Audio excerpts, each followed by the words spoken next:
Resident Evil 7 Biohazard is coming out in 2.5 weeks. Let's get the hype train rolling by looking back at the original classic.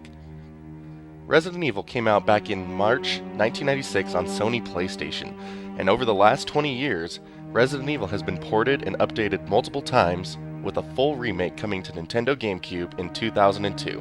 After 20 years, is there still something for gamers to enjoy in Resident Evil? Summer 1998, Raccoon City becomes gripped in fear.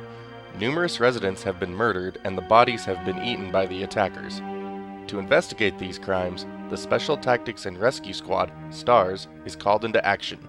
Believing that the attackers were hiding in the nearby woods, S.T.A.R.S Bravo team was dispatched to investigate the area and apprehend those responsible for all the murders. Contact with Bravo team has just been lost. Resident Evil has players assume the role of either S.T.A.R.S Alpha team members Chris Redfield or Jill Valentine.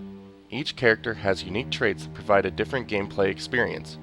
Chris has less weapon choices but more health and an inventory of 6 slots, providing a slightly harder experience. Jill, on the other hand, has less health, more weapon choices, and an inventory space for 8 items. Jill also has a lockpick set that allows her to open doors that Chris will need to find keys for. Aside from character differences, the basic gameplay in Resident Evil is the same between both playthroughs. Players need to find keys and items to help them make it out of the mansion alive. Ammo is limited for the weapons you have, and zombies and other creatures populate the mansion and other playable areas, just waiting for you to waste your valuable resources on them. Like ammo, healing items are scarce, so taking a lot of damage in a fight could prove to be fatal for the next encounter or boss fight. To help increase the sense of scarcity, Resident Evil also has a save system that relies on the limited number of ink ribbons hidden throughout the game.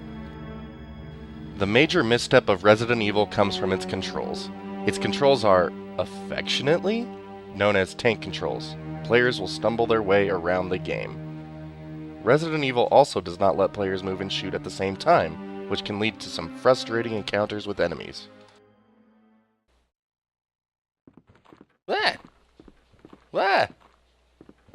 Tank controls! Tank controls! Tank controls! Crap!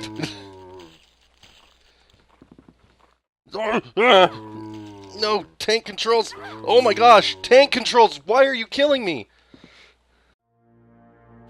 Resident Evil's audio ranges from amazing to OMG, what? Weapon sound effects, the groans of zombies, and the cries of hunters sound great. Music provides a wonderful ambiance to enhance the horror atmosphere, but voice acting is flat out bad to hilariously bad. The bad voice acting in a way gives Resident Evil its charm, and who can complain about the memes that have spawned because of it? Jill Sandwich, anyone? That was too close. You were almost a Jill Sandwich. You're right. Resident Evil uses 3D characters on pre-rendered backgrounds. Characters and enemies look good, but have some clipping issues at their joints. Backgrounds still look nice, even if they are slightly dated.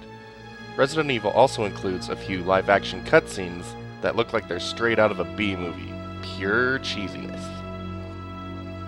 Despite its age, Resident Evil is still a solid survival horror game. Between the setting and the story, I will always keep my Sega Saturn copy on hand to replay.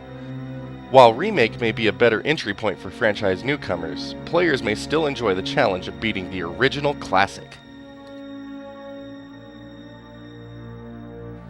Did anyone else learn the Moonlight Sonata from this game like I did? Share your favorite Resident Evil moments down below in the comment section, and remember to subscribe.